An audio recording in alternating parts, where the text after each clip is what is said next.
Quelquefois de l'outre-mer aussi, eh ben, sont venus la veille ou l'avant-veille. Quelques jours avant. Ceux qui représentent les Français étrangers. Oui, parce que vous avez à la fois vos camarades qui viennent des Antilles, ou qui viennent de Polynésie, ou qui viennent de Mayotte, ou qui viennent aussi de certains pays, parce qu'il y a 12 députés qui représentent les Français qui vivent à l'étranger.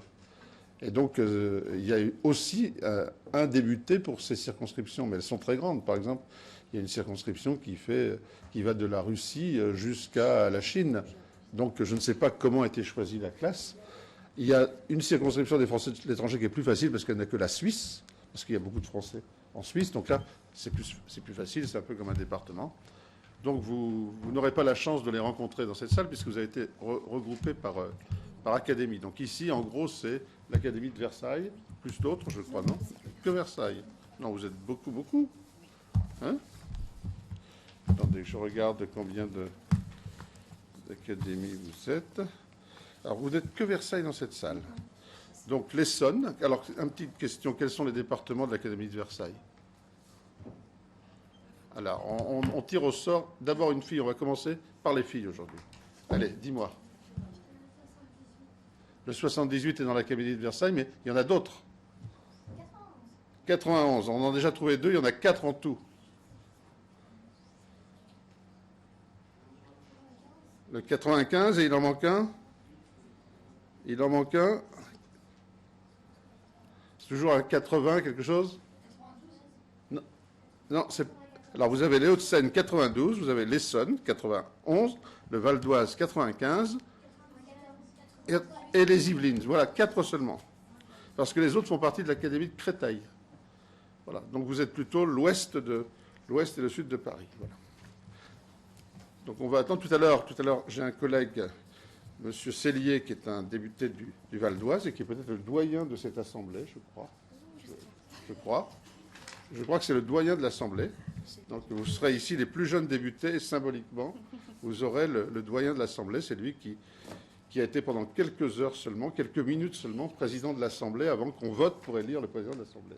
Voilà. Vous pouvez alors annoncer comment on va procéder. Oui, alors vous aurez tout à l'heure la chance que la télévision, donc la chaîne parlementaire LCP, vienne et va filmer l'ensemble de la séance.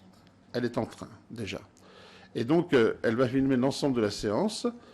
Donc, effectivement, sachez-le, que si vous avez envie de dormir, vous ne dormiez pas complètement, que vous restiez tout à fait éveillé pour cela. Et puis, ça, c'est une bonne nouvelle pour vous. Donc, vos parents, vos amis, vos copains de classe pourront regarder sur LCP en direct maintenant. Alors, qu'est-ce qu'on va faire aujourd'hui? La journée commence en commission. Cet après-midi, vous irez dans l'hémicycle, c'est-à-dire l'endroit où on siège officiellement les députés. Vous vous assirez dans ces grands sièges rouges. Et puis, vous aurez une séance officielle de l'Assemblée. Mais ce matin, on commence toujours par travailler pour préparer les séances de l'Assemblée. Donc, vous allez faire comme nous. Avant d'aller dans l'Assemblée, vous allez travailler en commission. Et ici, c'est une salle de commission. Et dans les salles de commission, on étudie les textes. Voilà. On étudie les textes. Et donc, vous allez préparer, étudier les textes, en discuter. Et puis ensuite, cet après-midi, vous irez dans l'Assemblée pour faire un vote. Je vous présente un député qui s'appelle M. Gage, qui est nous cherchions les départements tout à l'heure de l'Essonne. Il est en même temps le président du Conseil général de l'Essonne, qui est très important parce que ça finance les collèges. Et bientôt, vous irez vers les collèges. Et donc, ce monsieur est très important pour cela. Voilà. Et donc, nous allons discuter ce matin les 4 projets de loi qui ont été sélectionnés. On va voir, comme en commission, lequel vous préférez. Ça n'engagera pas le vote de l'Assemblée des juniors. Simplement, dans la commission, vous allez exprimer un point de vue en disant « je préfère ce texte pour cela » ou « si je l'avais eu moi-même à rédiger, je l'aurais fait autrement ». Et puis, une fois que vous aurez exprimé votre préférence, eh bien, ça sera noté dans les comptes rendus de cette commission, mais ça vous laissera libre ensuite de voter dans l'hémicycle comme vous l'entendez, parce que vous aurez préparé votre opinion par une discussion collective. Voilà ce qui va se passer ce matin. Oui, alors, des choses très pratiques. Donc, je vous disais que tout à l'heure, M. Cellier nous rejoindra, et ça sera un très beau symbole, puisque Cellier est le doyen de l'Assemblée nationale et vous serez, vous, les plus petits de l'Assemblée nationale aujourd'hui. Donc on aura ce grand contraste. Alors pour les micros, bien sûr on ne parle pas tous en même temps, même si vous voyez de temps en temps à la télé que dans l'hémicycle, quelquefois nous parlons un peu tous en même temps. Mais vous m'avez dit quand j'ai visité ta classe qu'on ne se comportait pas toujours très bien et que vous, on vous demande d'être très sage en classe ou d'écouter les uns les autres et quelquefois on fait le contraire nous. Mais vous allez nous montrer le bon chemin. Alors le micro, vous avez 2 touches. Essayez-les. Vous avez une touche micro qui est verte. Vous appuyez. Ouh. Ça marche. Voilà. Donc, ça y est, vous avez tous fait l'essai. Il n'y a que 2 touches, c'est assez facile. Et lorsque vous aurez fini de parler, vous l'éteignez pour que ça ne fasse pas de parasite. Donc, tu peux l'éteindre. Voilà. Oui, et c'est bien sûr le président qui donne la parole. On ne peut pas la prendre n'importe comment. Alors, on essaye, nous aussi, quand on tient une commission, de répartir la parole entre les différentes travées qui sont ici. En général, les différents partis politiques sont répartis dans les différentes travées. Et bien sûr, on donne la parole à tout le monde. Et on essaye, si tout le monde veut parler, de limiter le temps de parole. C'est-à-dire que si chacun voulait prendre 5 minutes ici pour parler, nous n'y arrivions pas. Donc le rôle du président, c'est d'essayer de faire que toutes les travées puissent parler, que pas seulement les garçons, que les filles aussi, et que le temps de parole soit respecté. Donc nous allons aujourd'hui commencer maintenant.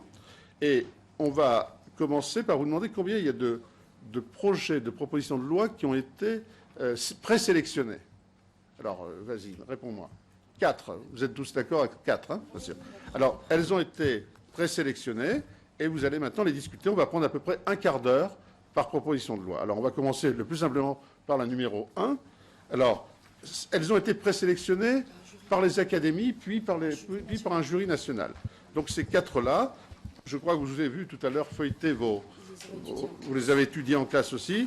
Donc, vous pouvez commencer. On va commencer par le numéro 1. Je vous rappelle que c'est une très bonne idée qui essaye de relier les jeunes qui vont à l'école, etc., aux aînés, aux plus âgés qui sont dans une collectivité. Et ce projet de loi essaye d'exprimer des actions qui pourraient être menées dans ce sens-là. Alors, je vais demander peut-être à l'un d'entre vous de me résumer la proposition, très rapidement. Qui veut la résumer? Vas-y. Ah, tu appuies sur le micro, hein. En fait, c'est faut faire 3 actions par année et ça va être marqué dans un carnet. Oui. Alors, 3 actions par année qui vont être marquées dans un carnet. Oui. Je vais demander à quelqu'un d'autre, toi qui n'as pas encore parlé, quelles sont ces actions? M'en citer au moins 2. Ah, tu mets le micro. Appuie dessus. Non, c'est le bouton vert qui est dessus. Voilà. Et vous éteignez l'autre là-bas? Pour l'éteindre. Voilà. Vas-y, c'est bon, tu peux parler. Il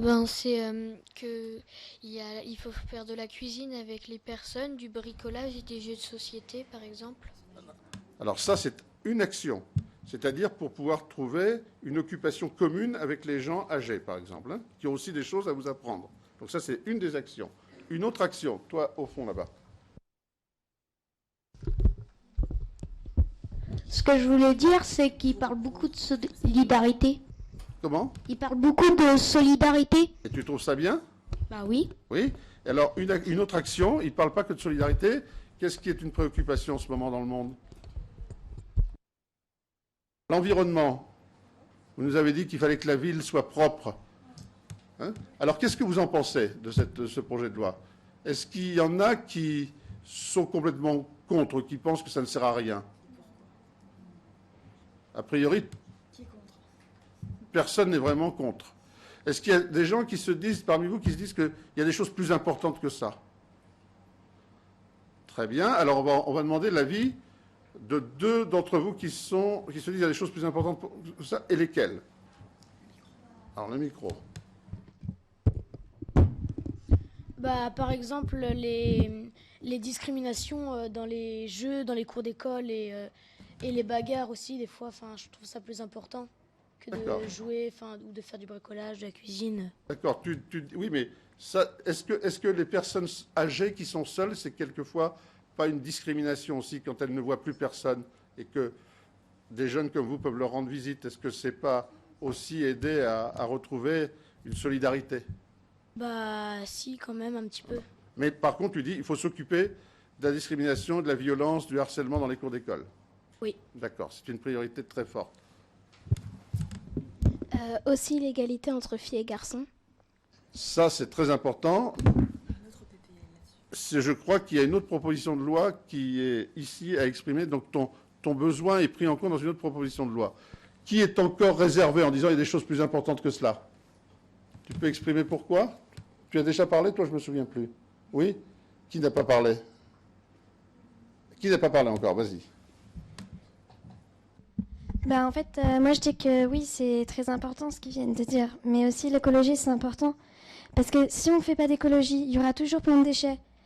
Avoir un sac plastique comme ça dans le pied, c'est pas très agréable. Et en fait, ça dépend de nous aussi. Alors, c'est un petit peu traité quand même dans la troisième mesure qui vous est proposée.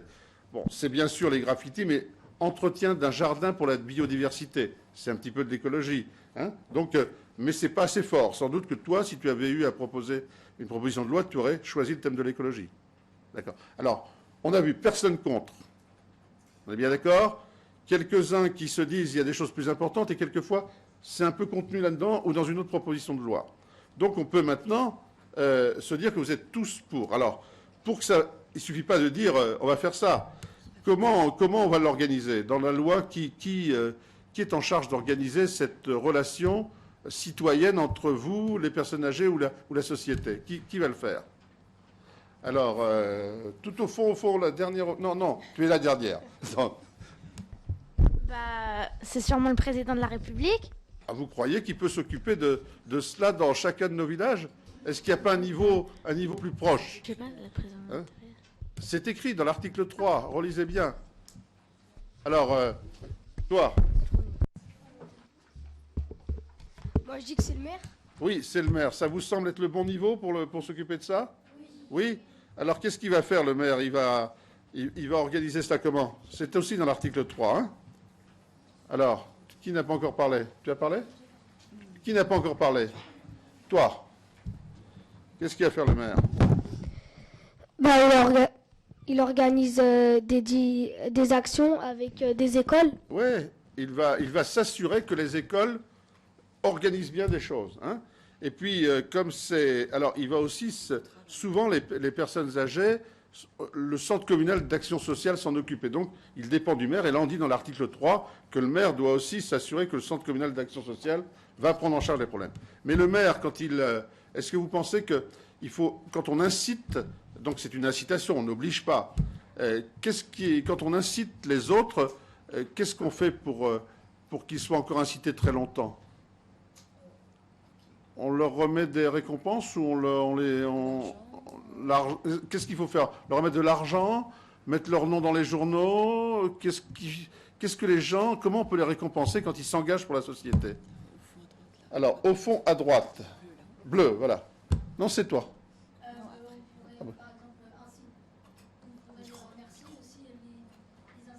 Le micro. Donc on peut les remercier, oui. On peut les remercier. On peut les remercier aussi. On peut inciter à d'autres personnes de faire la même chose. D'accord. Donc on peut mettre un petit article dans le journal communal, par exemple. Voilà. Mais est-ce qu'il n'y a pas une autre idée, plus symbolique? Alors bleu, oui, toi, en t-shirt bleu. Le micro. Toujours. Vous éteignez vos micros et vous rallumez les autres, oui. On remet une médaille. Une médaille du jeune citoyen. Et alors, dans la loi, c'est exprimé où, ça? C'est un article? Oui. C'est quel numéro? 4. Le numéro 4. Donc, le maire remet un article, une médaille, parce qu'une médaille, eh bien, c'est une... Je crois que dans notre société, symboliquement, ça récompense effectivement les bonnes actions. On remet des médailles du travail, des médailles du mérite, etc. Hein. Et donc, est-ce que vous pensez que ce projet de loi, que vous acceptez, cette proposition de loi, est-ce que vous pensez que sa mise en œuvre va coûter de l'argent? Les médailles, ça ne coûte pas très cher. Hein, qu'est-ce qui va coûter de l'argent là-dedans? Aller à la cérémonie du 11 novembre, ça ne coûte pas beaucoup d'argent. Hein? Qu'est-ce qui va coûter? Le petit garçon, lequel? Alors, lève plus toi, vas-y. Qu'est-ce qui peut coûter de l'argent? Les produits détergents pour nettoyer dans les graffitis, etc. Ah, ça c'est vrai. C'est vrai. tout ce qui est l'action de préservation de l'environnement. Il faut des employés pour nettoyer, etc. Mais est-ce que cet argent, il n'était pas déjà prévu dans le budget communal? Sans doute. Simplement, on dit que ce sont les enfants qui vont venir donner un coup de main. Hein, c'est différent, mais la dépense, elle était déjà là. Moi, je crois qu'il n'y a pas beaucoup de dépenses nouvelles pour faire ça. Hein? Oui?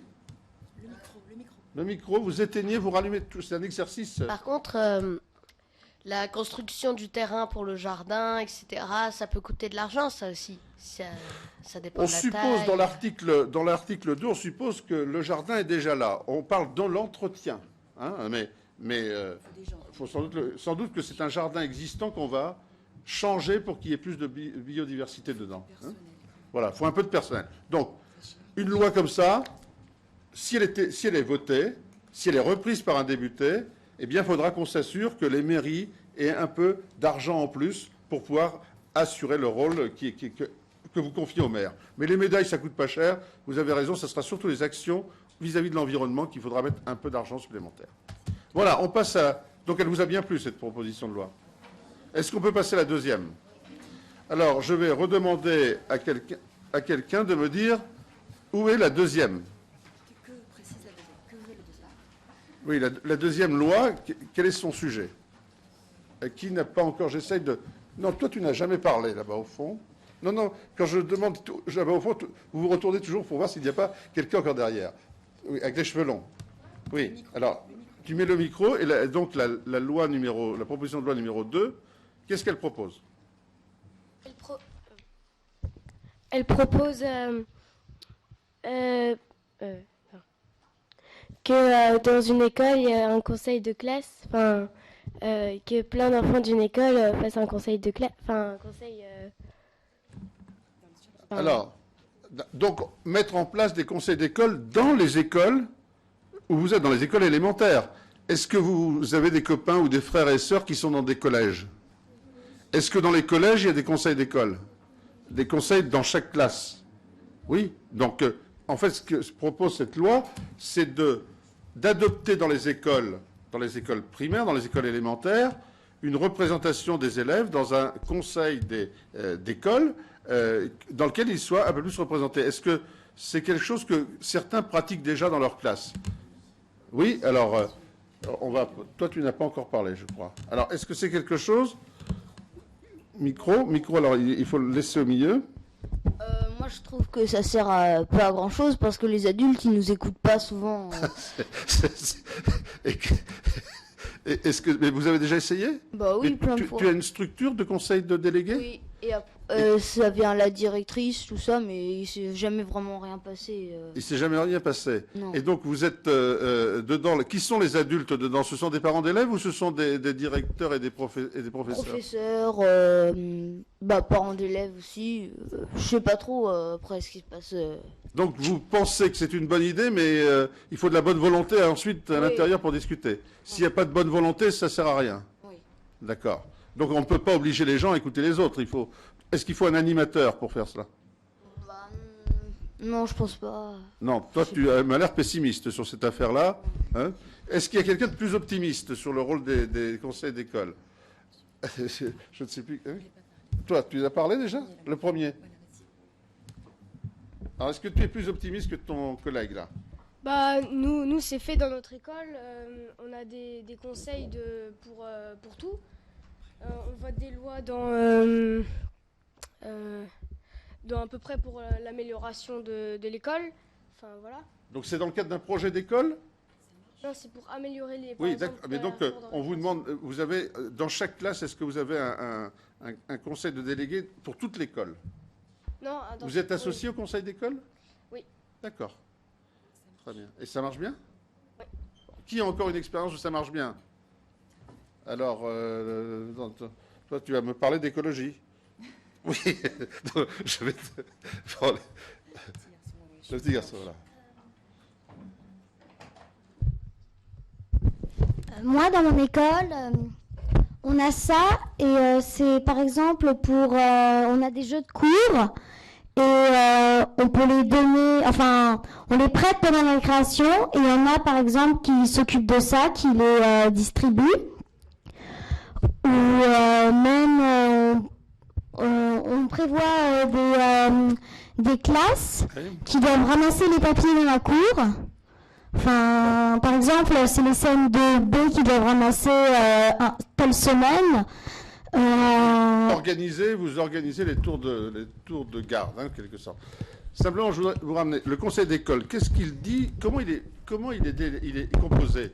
Conseil d'école, est-ce qu'il y aura combien de délégués de chaque classe? C'est marqué quelque part. Allez, toi, tu n'as pas encore parlé. Le numéro 54. Je suis désolé d'appeler par le numéro, mais je ne... Alors, combien il y aura de délégués de chaque classe? 2. 2. Voilà. Est-ce que c'est vraiment...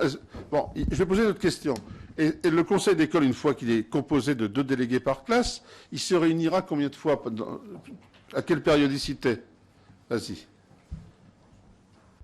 Une fois par trimestre. Oui, alors, je vais poser une question. Est-ce que 2 délégués par classe, c'est trop ou c'est pas assez? Première question. Et se voir une fois par trimestre, c'est-à-dire 3 fois dans l'année scolaire, est-ce que c'est suffisant pour faire remonter ces idées, surtout si on n'écoute pas? Hein? Alors, à lunettes, toi, jeune fille à lunettes, là. Ouais. Alors, sur le nombre de délégués, est-ce que ça suffit? Les délégués... 2 par classe. 2 par classe, je pense que ça suffit, mais pour une fois par trimestre, pas trop. Et est-ce que ça peut être seulement 2 garçons pour pouvoir les déléguer? Non, un garçon et une fille, c'est mieux. Ah oui, c'est peut-être mieux. Mais donc, est-ce que ça va résulter du hasard de l'élection? C'est-à-dire, naturellement, il va toujours y avoir un garçon et une fille qui vont être élus? Ou il faut obliger, dans le texte, est-ce qu'il y a toujours un garçon et une fille? Est-ce que vous pensez que si on n'oblige pas à ce qui est dans les 2 délégués un garçon et une fille, ça va se faire naturellement? Ou est-ce que s'il y a plus de filles dans la classe, elles vont toutes voter pour les filles? Ou le contraire? Donc, qui est pour imposer que dans les 2 délégués, il y ait un garçon et une fille? Donc tout le monde, donc ça ne peut pas se faire naturellement, vous êtes d'accord? Hein? Donc ça, peut-être, vous voyez, dans un texte comme ça veut dire que là, qu'est-ce que vous venez de faire?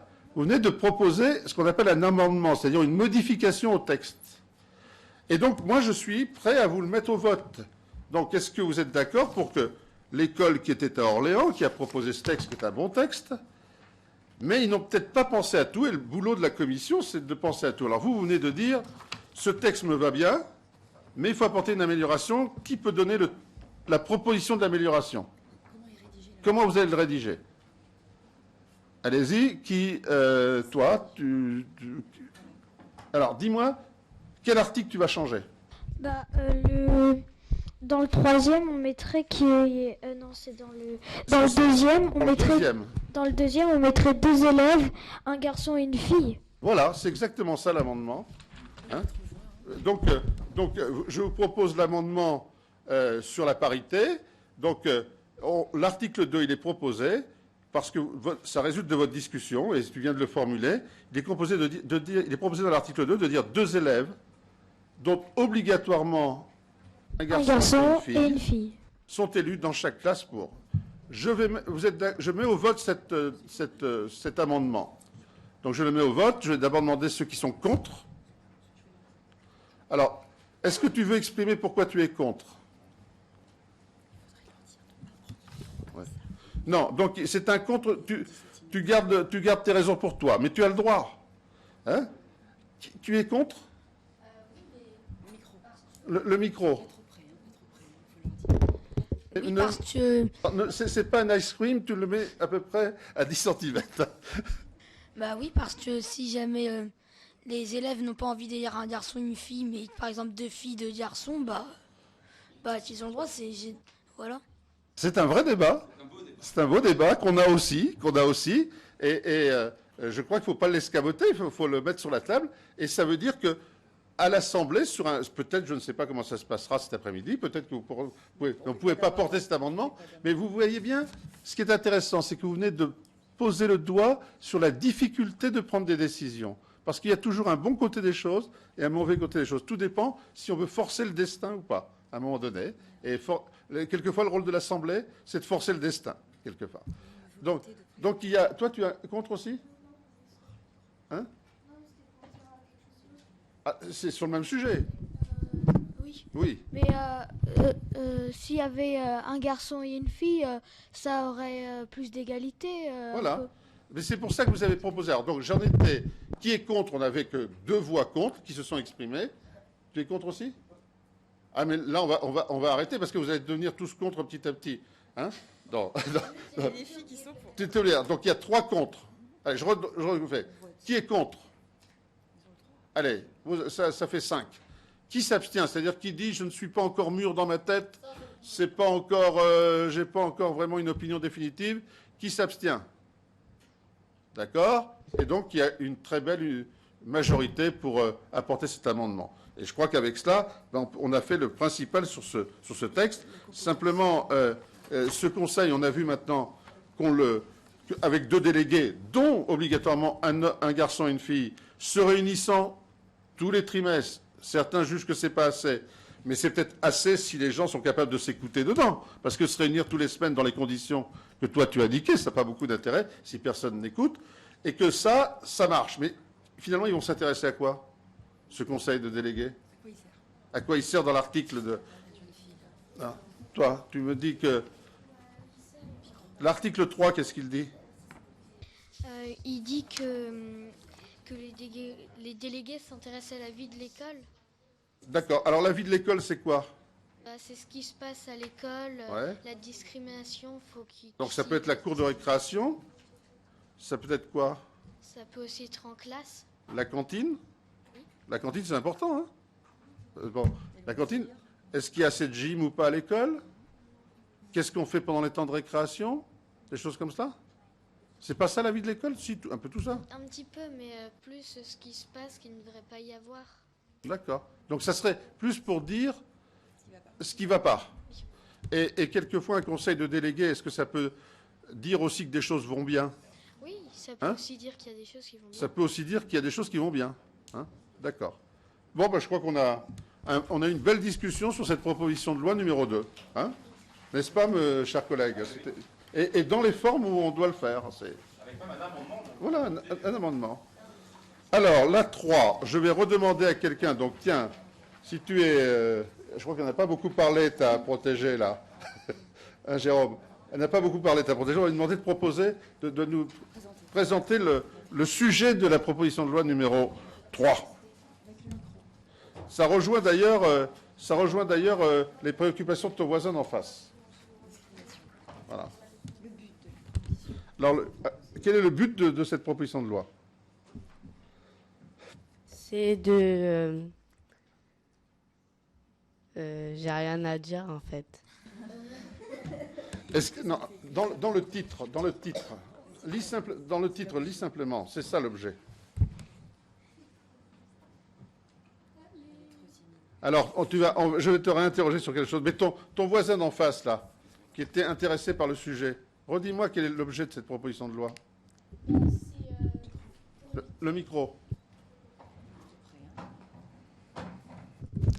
C'est pour éviter toutes les discriminations, les bagarres et les violences dans l'école, à la cantine et dans les récréations. Et donc, tu as dit pour éviter, dans le texte c'est marqué prévenir, c'est un peu la même chose. Hein, prévenir, c'est de la prévention. Est-ce que c'est quelque chose que vous ressentez comme quelque chose de lourd dans la vie des écoles? Est-ce que vous pensez que ce problème de violence, d'harcèlement est présent dans toutes les écoles? Ou c'est simplement quelquefois? Toi, ça semblait être ta préoccupation. Qu'est-ce que tu me dis? Moi, dans mon école, il y a un enfant qui vient de Maroc et qui est arrivé cette année en France. Et il y a personne qui l'aime parce que apparemment, il nous insulte souvent. Mais avec un ami, on a essayé de faire des efforts, sauf qu'il continuait. Et du coup, après, on a lâché, mais faudrait qu'on réessaye d'être amis avec lui. Il peut y avoir la discrimination vis-à-vis du nouveau, hein, oui. Le temps qu'on s'habitue. Avec les lunettes et la grande mèche, là. Moi, par exemple, dans mon école, il y avait une petite fille qui était, que tout le monde disait qu'elle était grosse, tout le monde l'harcelait, l'insultait, et du coup, un soir, elle a voulu se suicider et elle a déménagé. Donc, en fait, il peut y avoir la discrimination vis-à-vis du nouveau, vis-à-vis de quelqu'un qui physiquement n'est pas dans ce qu'on considère comme étant ordinaire? Qu'est-ce qu'il peut encore y avoir comme problème? Toi, alors, il y a longtemps que je ne t'ai pas interrogé. Enfin, moi, je suis d'accord, mais il y a aussi pour les plus faibles. Ceux qui n'osent pas taper, ceux qui n'osent pas... Ceux qui n'osent pas répondre. Voilà, c'est ça. Parce que tu as des enfants qui se disent non, je vais me faire gronder. C'est pas bien. Il faut que je les ignore. Ok. Encore une ou deux formes de choses que vous vivez, tout à fait au fond, avec le gilet blanc, là. Et là, on va dire avec la rose blanche, la fleur blanche dans les cheveux, voilà. Oui, mais des fois, quand la personne elle est plus faible et elle voit quelqu'un qui est en train de se faire harceler ou quelque chose comme ça, et elle réagit pas, et au mieux de demander à un adulte d'essayer de régler ce problème. Oui. Et donc, est-ce qu'il commence à y avoir dans vos écoles des harcèlements avec des choses comme cela? C'est-à-dire des messages sur Facebook, etc., ou des enregistrements. Est-ce que vous avez déjà eu connaissance de choses comme ça? Oui ou non? Oui? J'ai une amie, elle avait reçu un message sur un jeu un peu bizarre. Oh non. Oui? Qui a encore des expériences là-dessus? Toi?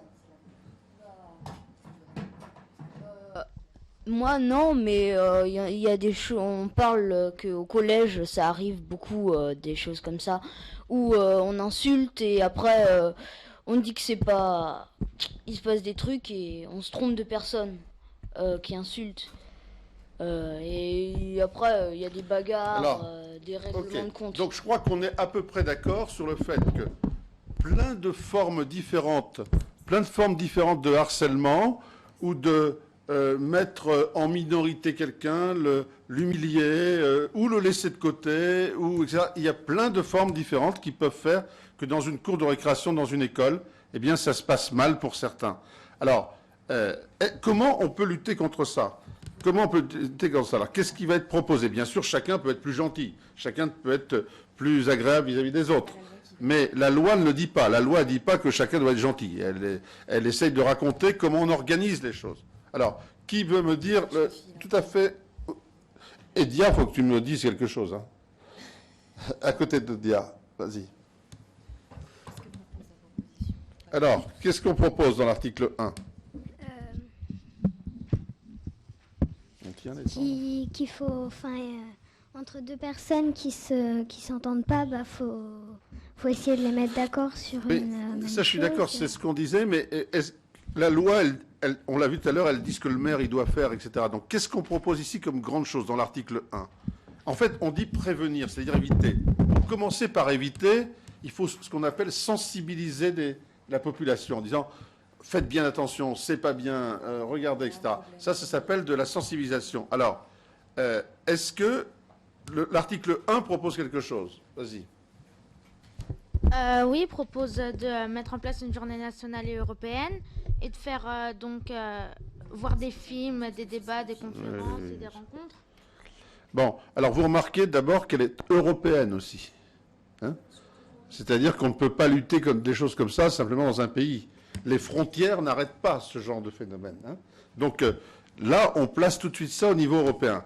Et on dit qu'on va faire des films, des conférences, qu'on va en parler à la télé, etc. Est-ce que vous pensez qu'on arrive à changer les choses simplement en disant à la télé, attention, il faut être plus sage dans les cours de récréation, il faut s'aimer les uns les autres? Est-ce que vous pensez que ça suffit?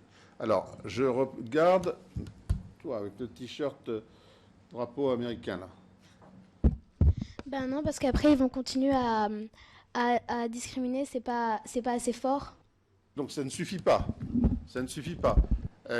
Donc, est-ce que certains autres d'entre vous pensent que ça peut suffire de faire des spots à la télé ou de mettre des affiches, ou, etc. Hein? Allez-y. Toi, oui, vas-y. Non, ça suffit pas. Il faut établir des règles dans l'école, il faut éviter les insultes. Donc, est-ce qu'on ne revient pas à la proposition de loi numéro 2, qui, en mettant un conseil d'école avec des délégués, peut aussi régler une partie de ce problème? Bah oui, mais ils sont pas toujours présents. Oui, mais enfin, l'idée est bonne de mettre au niveau de la loi, l'idée de dire on met dans chaque école un conseil d'école, ça peut aussi être un outil. Qui a encore une idée, notamment sur la façon de changer les choses? Attends, il faut que je regarde que j'ai été juste. Tout le monde, qui n'a pas parlé d'abord? Une seule fois. Donc les oubliés, là. Non, toi, tu as déjà parlé. Alors, vas-y, toi. Ils veulent mettre en place aussi un numéro vert. Oui. Ça, c'est intéressant. Donc, on part d'une journée nationale qui permet le même jour, parce qu'il y a des journées nationales de prévention du suicide, de tabagisme, etc. Donc, la journée nationale, ça permet que les télés en parlent. Ensuite, qu'est-ce qu'on vous propose à l'article 2, avant de passer aux moyens très pratiques? Qu'est-ce qu'on propose à l'article 2? Oui. Alors, qui n'avait pas parlé encore? Toi, je crois. Hein. Alors, vas-y. L'article 2, qu'est-ce qu'on propose? On propose de faire déclarer au Premier ministre une grande cause nationale contre les luttes et les discriminations à l'école. Alors, est-ce que on vient de regarder quelque chose hein, chaque année, on vous le disait, il y a des problèmes qui sont déclarés de grandes causes nationales. C'est le Premier ministre qui le déclare. Et donc, cette année, quelqu'un a-t-il une idée, en 2013, de ce qu'est la grande cause nationale? Oui, si tu as l'idée. La crise. Ça, elle est depuis plusieurs années. Mais c'est une très grande cause nationale. Mais en fait, les causes nationales sont sur un problème plus précis que la crise. La crise, elle englobe plein de choses. Mais je vais vous y pousser un petit peu. La crise, elle a des conséquences. Elle a des conséquences de pauvreté, etc. Elle peut trouver aussi certaines conséquences de type... allez-y. Qu'est-ce qui peut se passer pour les gens quand ils n'ont plus le temps d'aller à l'école ou que la scolarité n'est plus là? Qu'est-ce qui se passe? Hein? Ils échouent. Oui. Est-ce que vous pensez... Alors, est-ce que le chômage peut être à un moment, une année, une grande cause nationale? Pourquoi pas? Et qu'est-ce qui se passe pour les gens qui ne peuvent pas suivre d'études, etc., et qui ne savent pas lire ce projet de loi? Ça s'appelle comment quand on ne sait pas lire? L'illettrisme. Eh bien, la grande cause nationale qui était en 2013, par le Premier ministre, c'est l'illettrisme. Et à ce moment-là, il y a eu toute une série de mesures, d'actions, de sensibilisation ou des mesures très pratiques pour faire que l'alphabétisation progresse, qu'on améliore l'apprentissage de la lecture, etc. C'est-à-dire qu'une année, une grande cause nationale, ça veut dire qu'une année, on met le paquet sur un problème. Et donc, là, on dit, ce projet de loi dit, Monsieur le Premier ministre, les parlementaires voudraient bien vous demander que vous puissiez déclarer, que ce soit une obligation, grande cause nationale, les discriminations, etc., et que vous puissiez à ce moment-là créer des moyens aussi pratiques, parce que vous l'avez dit, une fois qu'on a fait symboliquement la télé, la grande cause nationale, comment on fait? Il y a les conseils d'école, mais dans l'article 3, on m'a parlé d'une ligne, tout à l'heure, je crois que quelqu'un a parlé de la ligne d'écoute. Alors, en quoi ça consiste, une ligne d'écoute? Alors, qui n'avait pas encore parlé du tout? Ça y est, tout le monde a parlé? Non, c'est vrai, toi, je t'ai pas parlé. Alors, c'est quoi la ligne d'écoute dans l'article 3? Ça sert à quoi?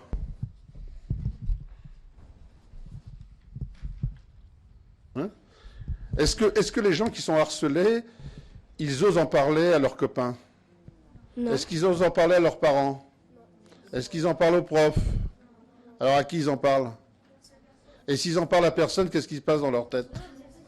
Hein? Ils sont de moins en moins bien. Donc il faut qu'ils puissent en parler à quelqu'un. Et donc à quoi sert la cellule d'écoute? Oui, vas-y. À quoi ça sert? Ça sert pour qu'il y ait des gens qui les écoutent et Voilà. C'est-à-dire et qui les conseillent aussi un peu. C'est-à-dire que quand on est dans cette situation, on est harcelé, discriminé, on l'a dit, on se referme sur soi-même, Et plus on se referme sur soi-même, plus on aggrave sa situation, plus les autres vous harcèlent. Et il faut qu'à un moment, vous puissiez parler à quelqu'un. Et peut-être que cette cellule d'écoute va vous permettre, effectivement, de le faire. Mais si quand on a votre âge, là, et qu'on n'a pas trop d'argent de poche, comment on fait pour téléphoner si on n'a pas de portable, etc. Est-ce que l'argent doit être un problème? C'est-à-dire que ceux qui sont harcelés et qui n'ont pas d'argent, ils ne vont pas pouvoir téléphoner à la cellule d'écoute? Ben alors, qu'est-ce qu'il faut que la loi, elle dise? Elle le dit dans l'article 3. Alors? Que ça soit gratuit. Ouais. Et gratuit, c'est de quelle couleur dans les téléphones? Voilà. Le gratuit, c'est le vert dans les numéros. Voilà. Et donc, donc ça sert à, une fois que vous êtes en contact avec des gens qui seront au bout du fil, gratuitement sur un numéro vert, ils vont vous écouter, ils vont vous conseiller, ils vont vous dire à quelle autre personne vous pouvez vous adresser, etc. Et puis ils vont vous dire si vous voulez me rappeler demain, vous me rappelez demain. Voilà, je crois que c'est très important parce que quand on est dans cette position de harceler ou de replier sur soi, on ne remonte pas facilement si ce n'est pas régulier. Oui. Attends. Mais si ils n'osent pas en parler à leurs parents ni à leurs profs, et pourquoi ils voudraient en parler à d'autres personnes qu'ils ne connaissent même pas? Parce que quelque part, vous le savez bien, quelque part, parler à ses parents, suivant le sujet, on a un peu honte, on se dit qu'est-ce qu'ils vont en penser, tandis que là, la personne qui écoute, on ne connaît pas son visage. Donc elle n'a pas apporté un jugement si c'est bien ou pas bien ce que tu vis, elle va te conseiller. Alors que tes parents peuvent réagir avec beaucoup d'amour et leur jugement va être troublé. Ton prof qui te connaît dans ta classe et qui te juge peut-être comme quelqu'un qui est mauvais élève ou bon élève va dire mais non, je n'ai pas de problème. Il faut quelquefois que ce soit quelqu'un extérieur pour bien écouter les gens. Hein. Mais ça n'empêche pas que vos parents... oui, c'est à vous de juger, mais le mieux, c'est quand même vos parents. Hein. Mais quand on est dans cette situation-là, très souvent, c'est qu'on n'a pas pu... et quelque part, peut-être que ce numéro vert vous permettra de reprendre conscience que vous avez à côté de chez vous, des parents, des amis à qui vous devez prioritairement en parler. Mais si jamais vous n'osiez pas en parler, il peut y avoir ces numéros verts. Et donc là, la loi, elle propose ça. Alors, est-ce qu'elle ne devrait pas, mais ça, c'est pas possible. Dans l'esprit de ce que j'entends, il devrait y avoir un autre article qui dise essayez d'en parler d'abord à vos proches, à vos amis, à vos parents et à vos profs. Mais ça ne se dit pas dans la loi, parce que c'est le comportement individuel, et la loi n'agit pas sur les comportements individuels. On va conclure avec toi sur ce sujet-là, pour savoir, on va le mettre au vote. Oui, mais si la victime des harcèlements, etc., elle a peur d'en parler aux autres, peur de devenir encore plus bouc émissaire, etc., de se faire taper. Il ne va pas en parler, ça va faire une grande boucle et à la fin, il va vouloir se suicider. Je crois que ça peut être des situations extrêmes. Le projet de loi, la proposition de loi que vous proposez là, en gros, c'est sur le mal-être des enfants lorsqu'ils ne trouvent pas une structure qui arrive à les aider, à les conseiller, etc. Je crois qu'avant de parler de suicide ou même de dépression, etc., je crois que on est, comme tu dis, dans un cercle vicieux, mais on peut rompre ce cercle quand le plus tôt possible, on parle à quelqu'un et en prévenant. Alors, il y a deux choses là-dedans. Il y a prévenir, sensibiliser, les conseils d'école dans votre loi, et puis, quand quelqu'un, malgré tout cela, est dans une situation de harcèlement, il doit d'abord en parler à ses parents, il doit d'abord en parler à son prof, etc. Et si psychologiquement il n'y arrive pas, eh bien, vous proposez dans la loi qu'il y ait un dispositif anonyme pour qu'il puisse appeler quelque part et que ça soit gratuit quand vous n'avez pas d'argent. Alors, on va prendre la dernière... on est dans les temps, vous me dites ainsi. Alors, Dia, quand même. Allez, raconte-moi. Tu as un truc à dire là-dessus? Ça arrive dans ta classe que des enfants soient mis à part par les autres? Non? On a une classe idéale. Alors, une dernière parole là-dessus. Qui a un point de vue... Attends. Je ne sais plus. La chemise... Rose.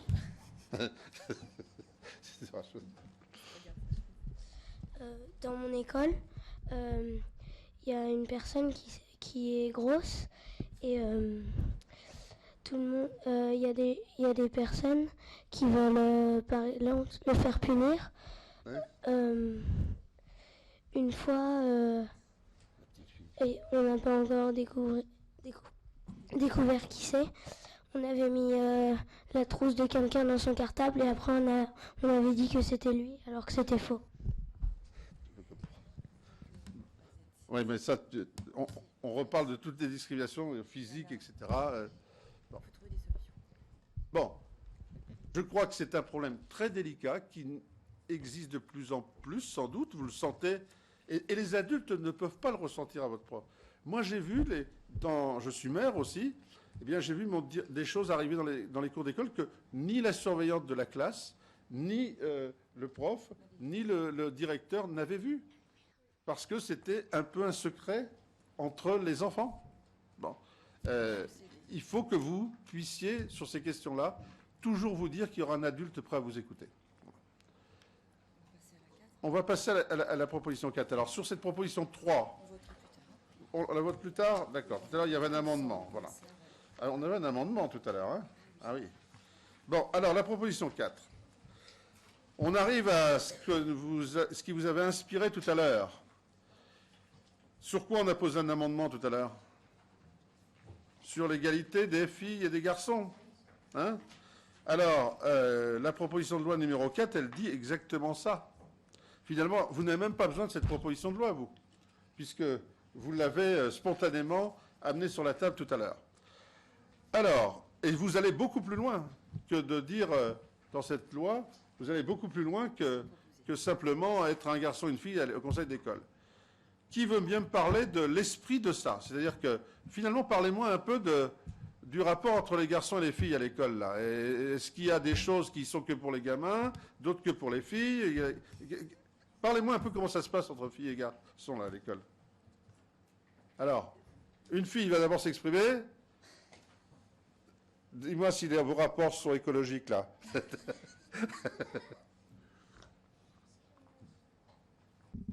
Ben, en fait, nous, dans notre école, il y a un terrain de foot. Ouais. Et nous, un jour, un groupe de filles et moi, on a voulu y jouer. Ben, les garçons, ils ont dit non, vous pouvez pas jouer. Vous êtes des filles, vous jouez pas. Alors nous, on était un peu énervés. Ouais. Et du coup, ben, on est partis. Ça, c'est une bonne réponse. Mais oui, mais ça en fait... c'est pas... ça a changé leur point de vue, vous soyez partis? Non. Non. Bon, le foot. Ça, on va voir qu'il y a activité sportive. Racontez-moi des endroits où ça se passe bien. Un garçon, là, pourquoi vous ne voulez pas qu'elle joue au foot? Bon, allez, là, en blanc. Ouais. Moi, dans mon école, enfin, moi, j'aime pas trop le foot. J'ai plutôt mes copains qui jouent au foot. Mais les filles, elles s'y intéressent pas trop. Mais si on avait un groupe qui arrivait et qui s'y intéressait. Bah, disons qu'il y a plusieurs terrains de foot, donc c'est bon en fait. Donc il y aura un terrain de foot filles et un terrain de foot garçons, c'est ça? Oui. Et tout à l'heure, vous me faites voter un amendement en disant qu'il faut que les filles soient égales aux garçons. Mais vous voulez bien qu'elles jouent au foot si c'est sur le terrain d'à côté. Et sur le terrain le meilleur ou sur le terrain le moins bien? Ça dépend, mais surtout nous dans notre école, les garçons et les filles s'aiment bien. Et enfin, on n'est pas vraiment, on se dispute pas. D'accord, c'est déjà bien. On est plutôt à rester ensemble, à discuter. Bon, mais comment doit s'organiser concrètement la vie dans l'école pour que ça soit vraiment égalitaire entre les garçons et les filles? Alors, Dia, dis-moi. Non? Alors, toi, tu n'as pas beaucoup parlé encore. Jeune homme en bleu. Bah, dans mon école, les filles veulent toujours jouer au foot et des fois on leur dit non parce qu'ils perdent toujours les balles. Parce qu'elles n'ont pas de mémoire? Non, parce qu'ils perchent les balles. Ils les cachent alors. Bon, écoutez, là-dessus, il n'y a pas que le foot dans la vie. Bon, les filles, quand vous faites des activités, vous êtes entre filles. Si deux garçons viennent là et veulent le faire, vous faites quoi? D'abord, qu'est-ce que c'est qu'une activité fille? Ah bah, vous jouez pas à la poupée à l'école. Dans la cour d'école. Bon, la corde à sauter, oui, mais c'est... Bon. Alors, mais si les filles, elles viennent, si les garçons viennent avec vous, vous avez l'impression qu'ils viennent pour se moquer ou qu'ils ont vraiment envie de venir? J'avoue que ça dépend quel garçon. Bon. Là, on est un sujet très difficile. Bon, donc, est-ce que vous accepteriez que dans la cour de l'école, il y ait un panneau qui dise « Tous les jeux qui sont faits dans cette cour sont mixtes ». Donc c'est l'article 1, ça. Hein? Et comme le législateur a bien vécu tout ce que vous racontez sur le foot, il a mis les jeux sont mixtes, hein, y compris pour les jeux de ballon. Parce qu'il sentait bien que ça n'allait pas bien passer sinon. Que si vous auriez compris, oui, les jeux sont mixtes si c'est pas le ballon. Donc là, la classe qui l'a fait et qui est en Tunisie, elle a dit les jeux sont mixtes, y compris les jeux de ballon. Parce que... Est-ce qu'il faut un amendement? Est-ce que vous êtes d'accord pour que ce soit tous les jeux, y compris le ballon? Alors toi, sur ton... Qui c'est qui refusait là tout à l'heure, là? Les terrains? Ouais. Je sais plus, il y en avait qui renvoyaient les filles sur un autre terrain. Bon. Ah bon, donc c'était pas là. Bon, donc on est d'accord qu'on peut mettre, avec cet article 1, si dans votre école, on met un grand panneau en application de l'article 1, et ça serait marqué « Les jeux sont mixtes, y compris les jeux où on joue au ballon », article 1 de la proposition de loi numéro 4 du je ne sais pas combien de juillet, vous l'accepteriez? Bon. Et si c'est pas respecté, on fait quoi? Oui, mais on prévient les parents. Il n'y a pas moyen d'abord d'en discuter un peu avec le... Est-ce que le conseil d'école de la loi numéro 2, là, pourrait pas être un endroit où on discute de ça? Hein? Le conseil d'école sert à ça, on l'a dit tout à l'heure. Hein? Et qu'est-ce que vous avez comme autre idée pour l'appliquer? Le jeune garçon, là, ça fait longtemps qu'il veut parler. Oui. Nous, dans notre école, il y a un jour, elles étaient en train de jouer tranquillement. Enfin, les filles, elles jouent tranquillement à la corde à sauter et des choses comme ça. Mais un jour, à la cantine, elles ont voulu jouer au foot. On était en train de jouer tranquillement, les garçons. Et elles les ont dit, est-ce qu'on peut jouer au foot? Alors, on a dit oui, parce que c'était la première fois qu'elles nous demandaient, voilà. Et après, elles nous ont plus demandé. Mais après, comme elles avaient jamais joué avec nous, donc on a voulu dire oui. D'accord. Toi, tu n'as pas beaucoup parlé. Oui.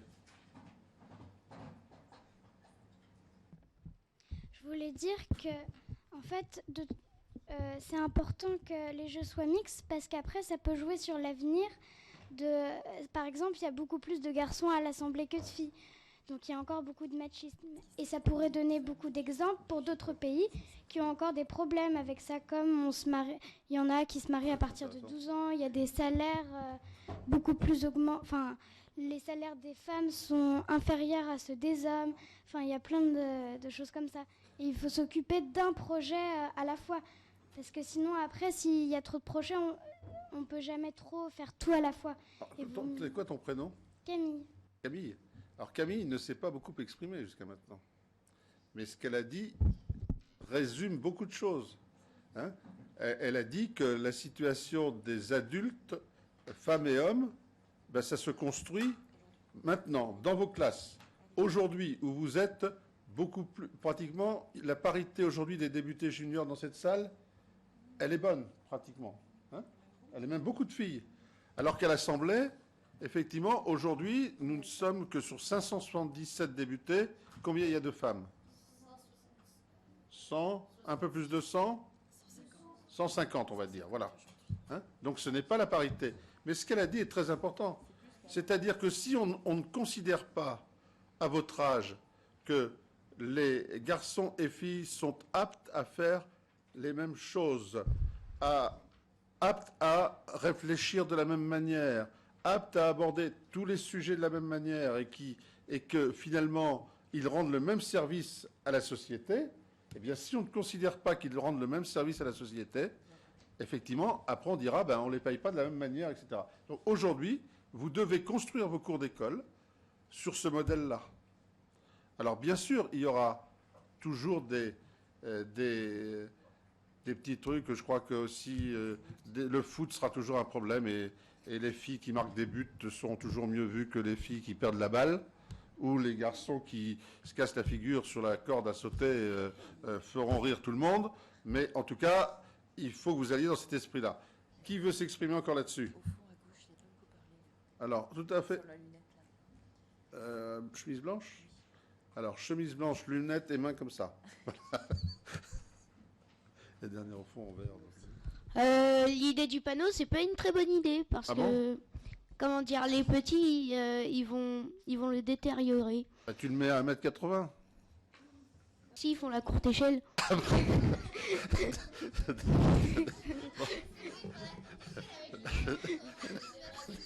Tu as réfléchi vite, hein? Parce que, bon, donc il faut bien trouver... Mais comment on rappelle dans une cour d'école? Parce que la loi, ils vont l'oublier, la loi. Toi, tu lis le journal officiel tous les jours pour voir les lois qui sortent? Non. Donc, comment on va vous le rappeler tous les jours, l'article 1? Je sais pas. Donc, il faut réfléchir. En face, la dernière en vert, et puis toi, en bleu, alors vas-y, faites les deux. Ou sinon, en conseil des maîtres, au conseil d'école, on peut mettre un calendrier pour dire cette semaine-là, c'est les filles qui jouent au foot, truc comme ça.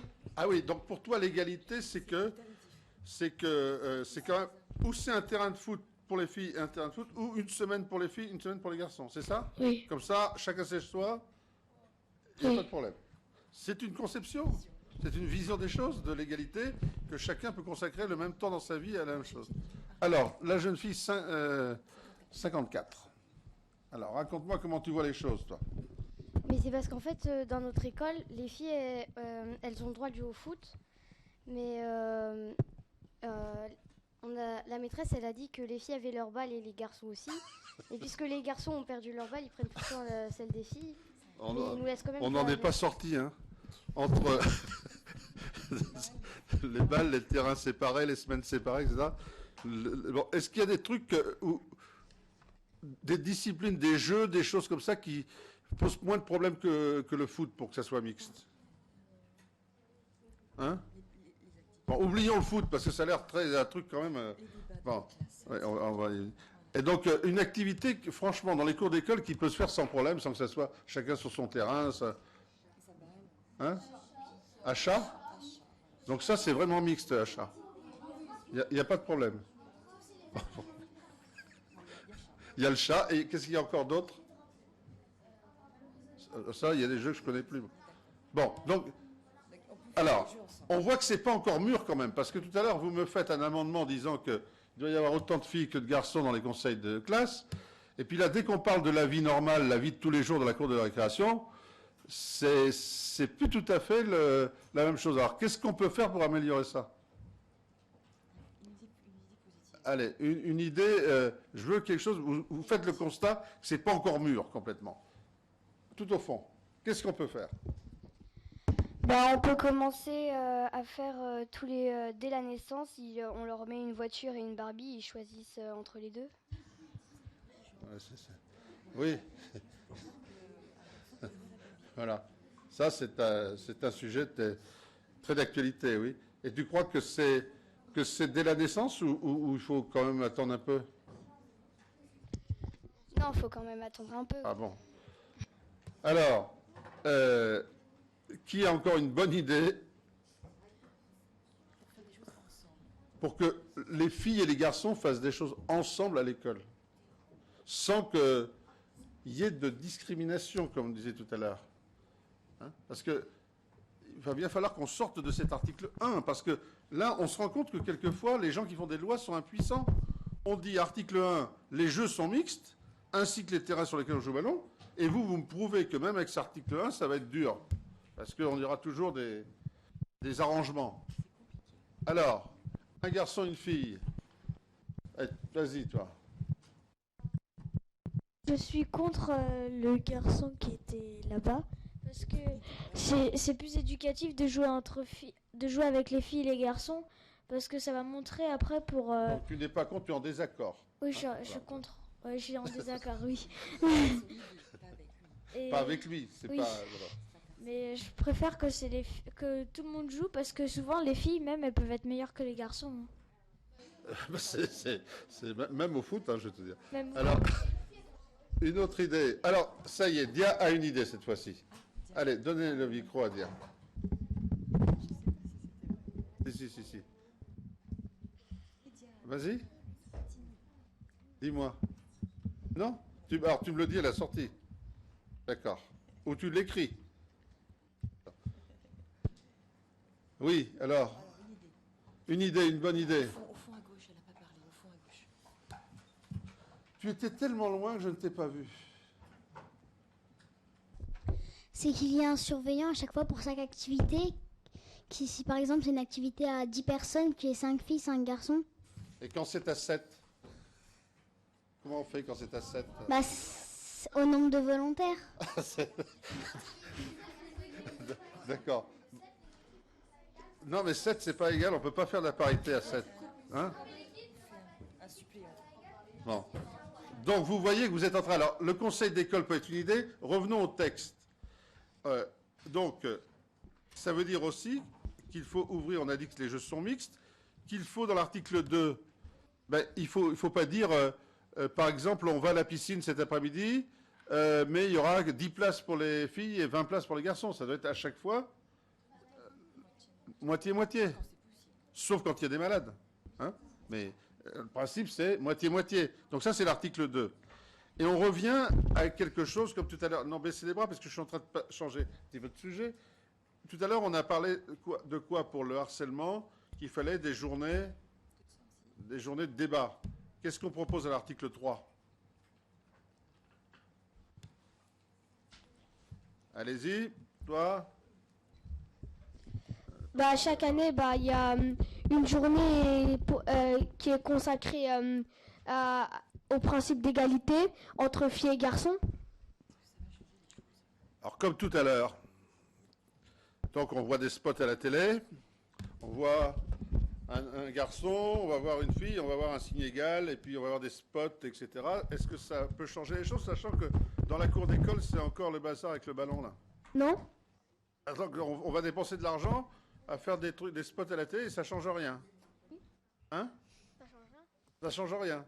Toi, t'es pas influencé quand on te dit que la nouvelle chaussure ou le nouveau t-shirt ou que tu vois un truc à la télé, t'as envie de l'acheter ou pas ? Non ? Un petit peu. T'as bien, je sais pas, j'ai pas vu, mais tu dois bien essayer de t'habiller comme la mode. Et donc, si vous voyez des débats à la télé, vous les suivez ou vous les suivez pas ? Hein ? Voilà. Donc la journée nationale, ça servira à rien, mais dans la classe, est-ce qu'en classe, si vous débattez comme on le fait ici, c'est-à-dire qu'en fait là on est une grande classe un peu surchargée, mais globalement on est en train de discuter comme pourrait le faire votre prof ou votre directeur, on discute de comment rendre plus égale la présence des filles et des garçons dans les activités scolaires et périscolaires. Donc on fait un débat. Est-ce qu'un débat comme on a ici ensemble, ça peut changer votre attitude ? Alors ?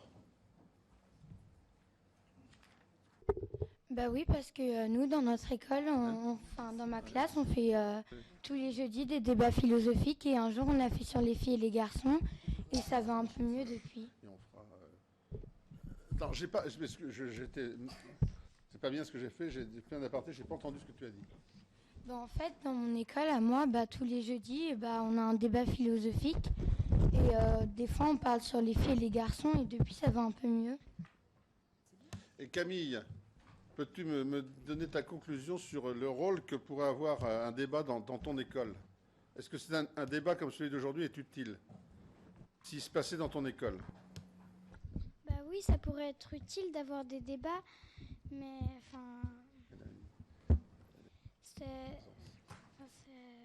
je sais pas comment expliquer, mais ce serait utile parce qu'on pourrait aborder les sujets sur lesquels on a des problèmes. Mais... Est-ce que vous pensez que c'est plus utile de discuter à l'échelle de la France ou de discuter dans sa classe? Bah, plutôt à l'échelle de la France, parce que... Il me dit que ça ne sert à rien. Les écoles, il faut qu'elles soient égales entre elles. Enfin, il faut qu'elles soient toutes... Est-ce qu'on change plus les choses en discutant entre nous ici ou en faisant des spots et des journées nationales? Hein? Vaut mieux mettre l'accent et la priorité sur des campagnes de sensibilisation nationale à la télé, etc., ou dire dans chaque école, vous aurez une fois par semaine un débat sur ces questions. Alors, peut-être dans chaque école. C'est mieux dans chaque école parce que un débat national, tout le monde va pas l'écouter. Que dans la classe, on sera tous là et on sera tous obligés de l'écouter. Bon, après, je suis pas sûre que tout le monde soit d'accord. Non. Parce qu'il y a des personnes... Mais quand on parle dans une école, dans un débat, si on dit quelque chose, on est bien obligé de l'appliquer le lendemain. On ne peut pas être en incohérence. Oui, oui, oui. Donc c'est bon quand même. Camille, tu avais encore un truc à dire, et puis ensuite on va passer la parole. Mais on peut faire les deux, des débats pour la France et pour dans nos classes. Alors, comme ça, on peut écouter à la fois pour toute la France et dans notre classe, si on n'a pas écouté selon... alors qu'est-ce que propose le projet de loi? Est-ce qu'il ne propose pas les deux? L'article 1 et l'article 3 dit une journée nationale, et l'article 4 dit, dans chaque classe, vous allez discuter. Oui, mais justement, c'est ça qu'il faut faire. Oui. Il ne faut pas s'occuper de trop de discrimination. Alors, le temps passe, parce que tout à l'heure, un bon moment vous attend aussi dans les jardins, et vous allez retrouver vos parents, mais on a encore un peu de temps. Simplement, moi, je suis président de séance, et je dois aussi faire respecter les horaires pour que tout ce qu'on a prévu de faire se fasse, notamment les votes sur les lois. Alors, je ne prends plus que 2 interventions. Alors, vas-y. Et toi qui n'avais jamais parlé au fond, qui n'as parlé qu'une fois, je te reprends après. En fait, comme on dit tout le temps, rien n'est jamais parfait. Et il faut avouer, depuis je sais pas combien de temps, mais avant, les filles, elles n'avaient pas le droit de voter. Maintenant, elles ont le droit de voter. À chaque fois, on s'améliore. Et en fait, je dis que ce débat, ça peut nous aider.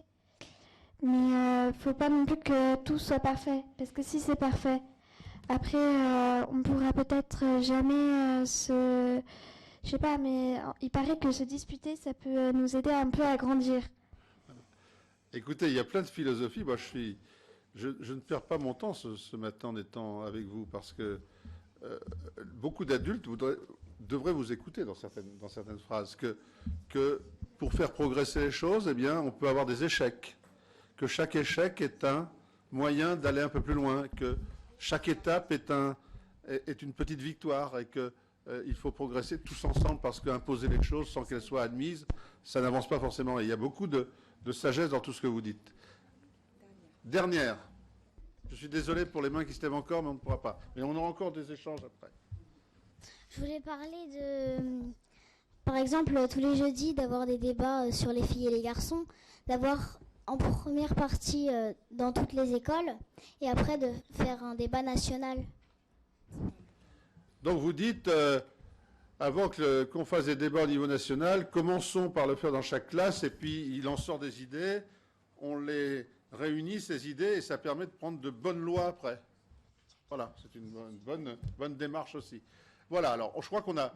Est-ce que vous considérez que pour voter chacune de ces lois, alors vous allez la voter cet après-midi, mais nous, on est en commission. On va vous demander de voir s'il y a une majorité qui se dégage pour chacun. Est-ce que vous pensez qu'on a assez débattu sur ces lois pour que vous ayez une idée, qu'on l'a fait assez librement en prenant bien le point de vue de chacun? Est-ce que vous considérez que vous avez pu vous exprimer sur ces textes? Oui? Et donc que le débat est suffisant? Je pense que si on discutait encore 1 heure, ça ne changerait pas beaucoup vos positions maintenant. Elles sont à peu près, avec ce qu'on s'est dit, elles sont à peu près déterminées. Donc on peut passer au vote. Alors on va juste passer pour les pour, et chacun choisira sa proposition de vote qu'il préfère. Alors, donc on va faire en 2 temps, c'est ça? On met aux voix la 1 et on n'enregistre que les pour. Voilà. Donc, on va vous expliquer les choses. Donc, vous allez voter pour ces lois à main levée. On va pas, parce que s'il faut aller avec des bulletins secrets, on y est encore demain. Hein. Bon, alors, à main levée, ça veut dire que chacun assume son opinion. Hein, quand on vote secret dans un isoloir, on va se cacher, on vote. On peut très bien voter de manière différente de ce qu'on a dit. Mais quand on vote à main levée, en général, on vote dans la suite de ce qu'on a exprimé dans les débats. Sinon, c'est pas très cohérent. Souvent, on apparaîtrait comme non cohérent. C'est ce que vous faites en commission. Voilà. Et en commission, on vote uniquement à main levée aussi. Et donc, on va vous demander, pour chacune des lois, pour simplifier, parce que on va demander seulement ceux qui sont pour. Et vous ne votez qu'une fois. Donc, c'est pour celles qui préfèrent, c'est ça. Donc, je pensais qu'on dise... Non, ils vont être tous pour. Donc, alors, on va vous faire, comme je pense que vous étiez tous pour les lois, on va vous demander celle que vous préférez. Donc, je ne veux pas voir quelqu'un qui vote pour la 1 et puis qui vote pour la 2. On ne vote qu'une fois. Bon. Donc, je vais être très attentif. Hein, et donc, là où il y aura le plus de voix, eh bien, on considérera que la commission, c'est celle qu'elle recommande d'adopter. Ça ne veut pas dire que les autres sont mauvaises, mais il faut bien qu'on exprime, parce qu'à la fin, il n'y en aura qu'une. Alors, je vous les rappelle.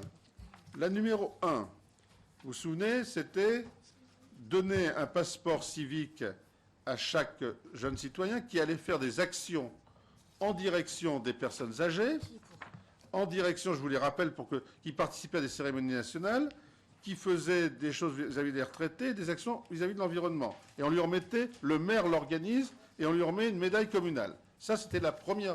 Voilà, je vous les répète pour que vous les ayez en mémoire, sinon vous avez tendance à voter pour la première, parce que c'est celle que je viens de vous présenter. La 2, c'était les conseils délégués au sein des écoles.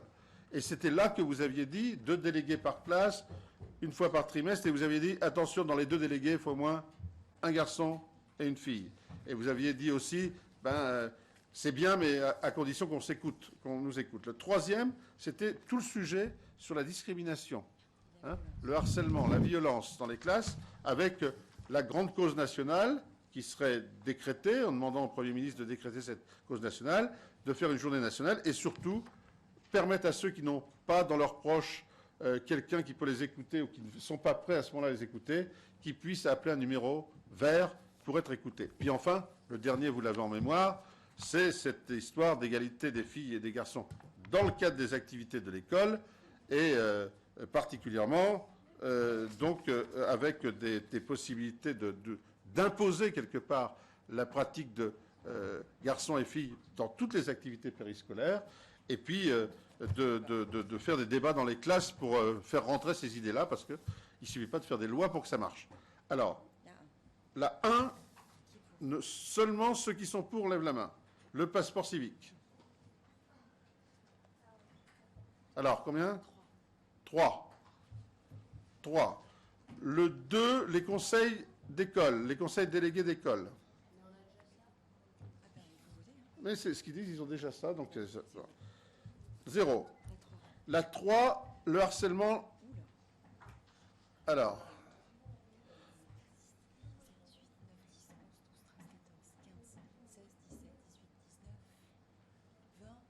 21, tu levais là?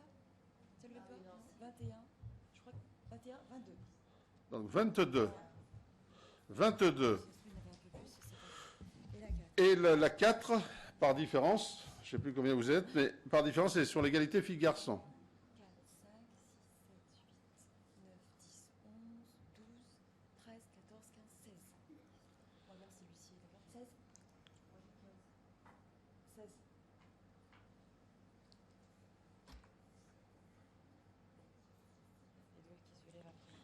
C'est marrant d'ailleurs que ce soit venu d'une école de Tunisie. Oui, mais c'est un vrai souci.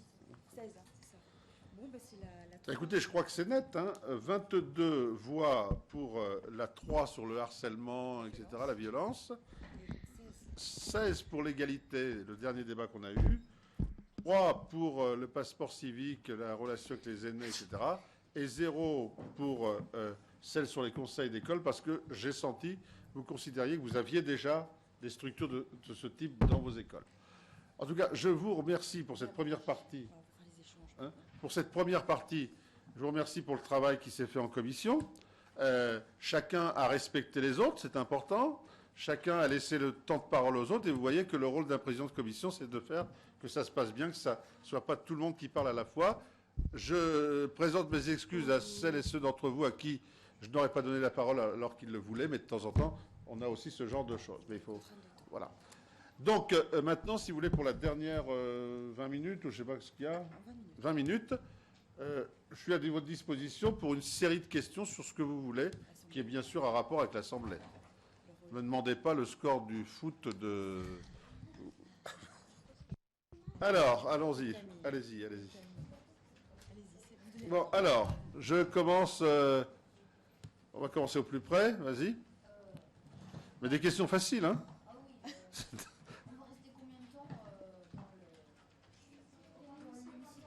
Je ne sais. De 14h30 à 16h. Alors, 1h30, 14h30 à 16h. Voilà. Et vous allez voir, c'est impressionnant. Allez, je vais faire un dans chaque table, comme ça. Pourquoi avez-vous créé le Parlement des enfants? Alors, je crois que c'est la 18e édition. Hein, 18e édition, donc ça fait pratiquement 20 ans que ça existe. Je pense que quand on l'a créé, c'est pour pouvoir symboliquement donner envie aux jeunes de s'intéresser aux affaires de la cité, aux affaires de la nation. Et que l'important, ce n'est pas que vous seuls soyez là aujourd'hui, c'est que vos classes en aient discuté, que les académies aient incité les directeurs d'école à en discuter. Donc, c'est pas... Vous êtes aujourd'hui le symbole de cette affaire-là, mais vous n'êtes pas le plus important. Le plus important, c'est qu'on ait discuté dans vos classes, qu'il y ait des milliers d'enfants de votre âge qui aient pu discuter sur à quoi ça sert un Parlement, la démocratie, la citoyenneté. Donc vous êtes aujourd'hui le symbole de ça, et vous, dans l'hémicycle, c'est le symbole de cette action qu'on pourrait appeler cause nationale, quelque part. Hein. Alors, cette table-là, donc on commence là-bas. Oui, oui, oui.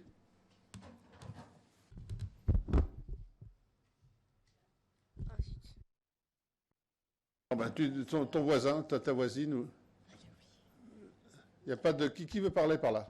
Oui, celui-là, t-shirt bleu. Bon, t-shirt bleu, et on remonte. Pourquoi vous avez voulu faire ce métier-là? Non, ce n'est pas un métier. Moi, j'ai un métier. J'ai un métier que je ne fais plus actuellement parce que je suis débuté, mais jusqu'il y a encore 6 mois, un an, j'étais ingénieur des ponts et chaussées, c'est-à-dire que je m'occupais de problèmes d'aménagement des cités. Ben, j'étais maire de mon village à l'âge de 23 ans. Et depuis 23 ans, je suis toujours élu, je suis toujours maire. Et donc, je n'ai jamais cessé de m'intéresser à l'aménagement de mon territoire. Et puis, petit à petit, ben, je me suis intéressé à l'aspect production des lois pour pouvoir faire valoir mon expérience et mes idées dans la production des lois. Je crois qu'il faut un peu d'expérience, si possible de terrain, pour mieux faire ce travail ensuite à l'Assemblée. Oui, alors je reviens dans la table du centre. Camille. Oui, vas-y Camille. Mais quand on a voté les lois, ça jouera pas dans l'hémicycle quand on va revoter. Quand on va voter... Elle va voter cet après-midi. Si, vous votez cet après-midi. Oui, mais est-ce que ça va pas jouer quand on a voté Ici, non. Non, mais c'est un test. C'est-à-dire que lorsque... Normalement, c'est le gouvernement qui propose des lois, par exemple, ou les députés aussi, ou les sénateurs. Et donc, ils sont proposés, les commissions, ça permet aussi aux amendements, parce qu'aujourd'hui, la commission a proposé un amendement, par exemple. Le gouvernement peut l'accepter ou ne pas l'accepter, la commission ayant un vote. Donc, ce travail préparatoire permet aussi de juger les rapports de force. Hein, ça permet de voir si le texte a des chances de passer ou pas. Et ça permet, entre la commission et l'hémicycle, de dire à certains de ses collègues, écoute, vraiment, il est bien ce texte, tu pourrais voter. Et il y a tout le monde dans l'hémicycle. Voilà. Voilà. Alors, j'en étais à quelle table? Je reviens ici. Vous êtes député de quelle circonscription? Alors, je suis dans les Yvelines.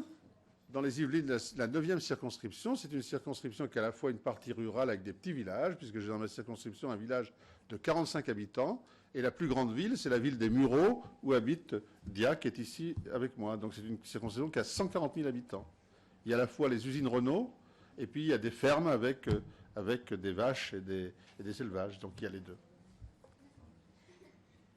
Oui, alors on était à cette table, oui, vas-y. Oui.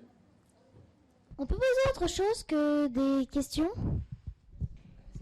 Ben, oui, à part des questions, je ne sais pas ce qu'on peut... Vas-y. Enfin,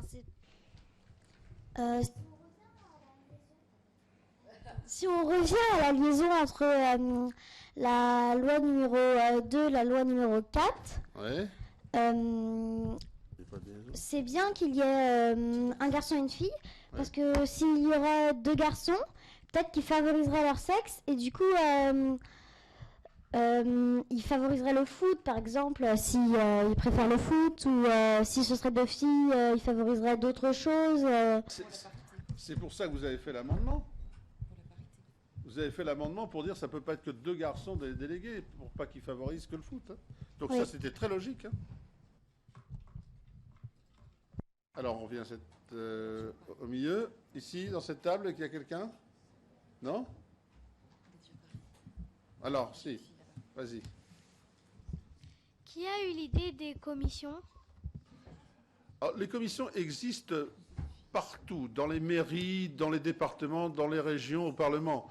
Parce qu'il faut bien préparer le travail.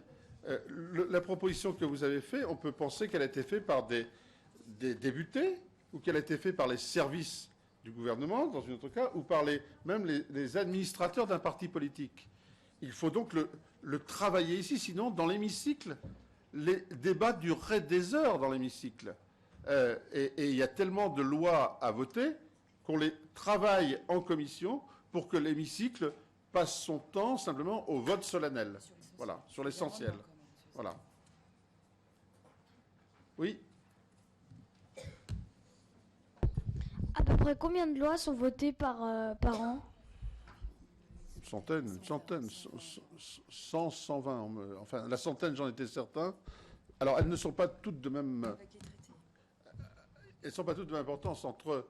Il y a des lois, quelquefois, sur un domaine très précis, et on votera bientôt une grande loi sur l'urbanisme, etc., qui sont des lois, ce qu'on appelle des lois cadres, des lois qui reprennent tous les textes antérieurs, et ces lois-là vont demander beaucoup plus de débats qu'une loi sur un sujet très particulier. Il y a les lois sur les traités internationaux. Oui, les lois sur les traités internationaux, c'est après un tout petit débat, c'est oui ou non le vote. Donc voilà, mais il y a ce qui occupe beaucoup de temps, ce sont les lois de finances. Là où on vote le budget, les lois de finances de la sécurité sociale. Ça, ce sont des lois très importantes. Ou demain, ou après-demain, nous aurons des lois importantes sur tout ce qui touche à l'énergie, ou tout ce qui touche à l'urbanisme, au logement. Donc, il y a des choses qui passent très vite à l'Assemblée et des choses qui prennent beaucoup plus de temps. Voilà. Le garçon là-bas n'a pas entendu. Est-ce que c'est un métier difficile, maire et député en même temps? Alors, maire, c'est le plus beau des métiers. Parce que c'est le plus beau des mandats, on parle de mandat.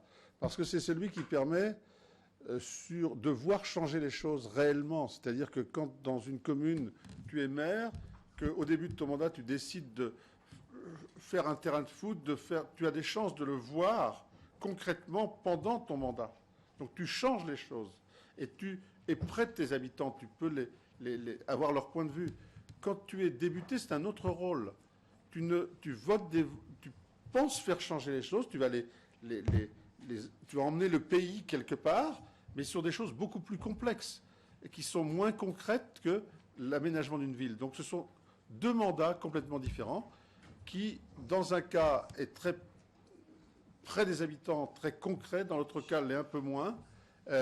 Et ce sont deux natures de compétences aussi différentes ou d'envies différentes. Alors on revient, jeune fille, ici, non? Vas-y. C'est n'importe quel député qui peut diriger une commission? Les commissions sont plutôt dirigées par les députés de la majorité, sauf une seule commission qui est la commission des finances, je crois. Sinon, les commissions, les présidents de commission sont des députés qui sont désignés par leur majorité politique. C'est-à-dire, il y a toujours un groupe qui est majoritaire et un groupe qui est minoritaire. Ben, ce sont ceux qui sont les majoritaires qui commandent, qui président, animent les commissions, ce qui est normal. Mais les vice-présidents sont de l'autre parti. Voilà. Oui. Alors.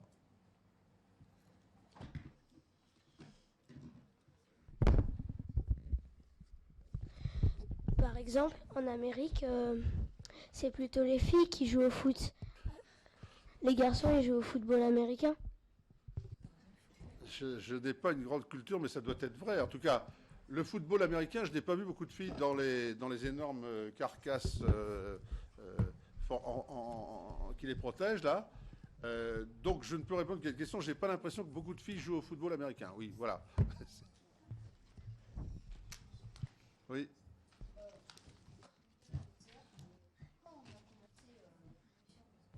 Ouais. On l'a commencé à 10h30. Voilà. Pourquoi tu ne voyais pas l'heure? Maintenant, on avait prévu 1h30, tu vois. On y est presque. Hein.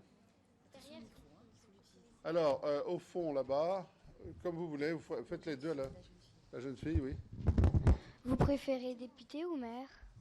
Les deux.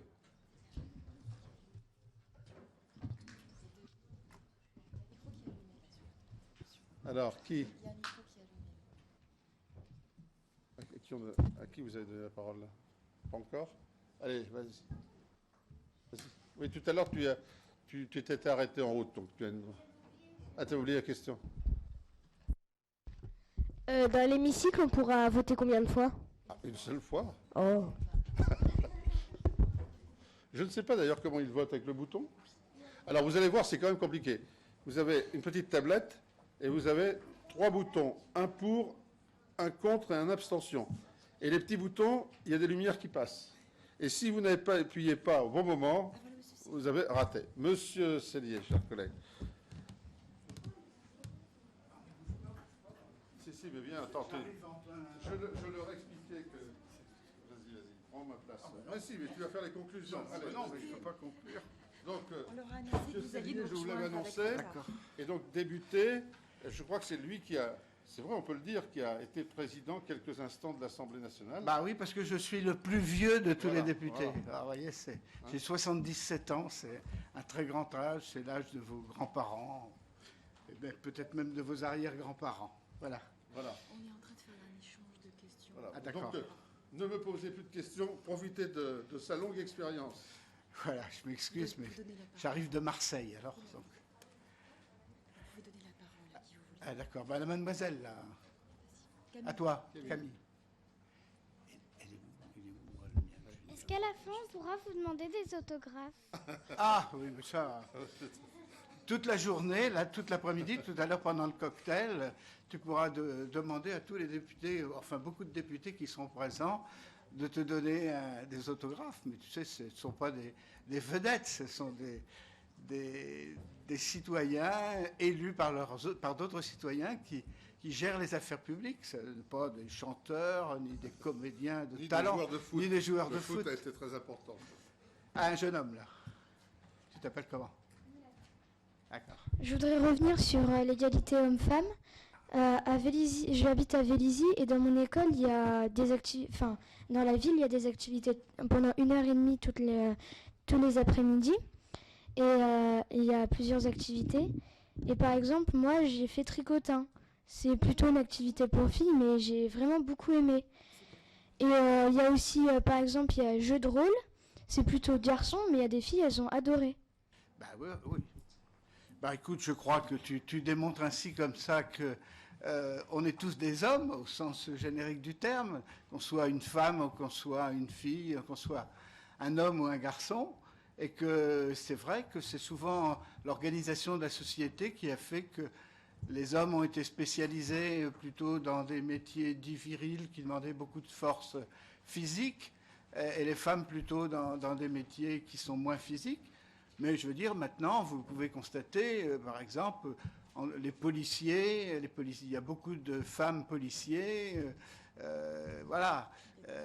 Il reste encore... il y a beaucoup d'infirmières, mais il y a maintenant aussi des infirmiers qui font aussi leur travail dans les cliniques ou dans les hôpitaux. Et c'est très bien comme ça, c'est l'égalité des sexes. Alors, on a eu un garçon, on va prendre une fille maintenant. Alors, mademoiselle. Mais vous êtes payé ou pas pour être député, ou c'est juste un plaisir? Ah, bah écoute,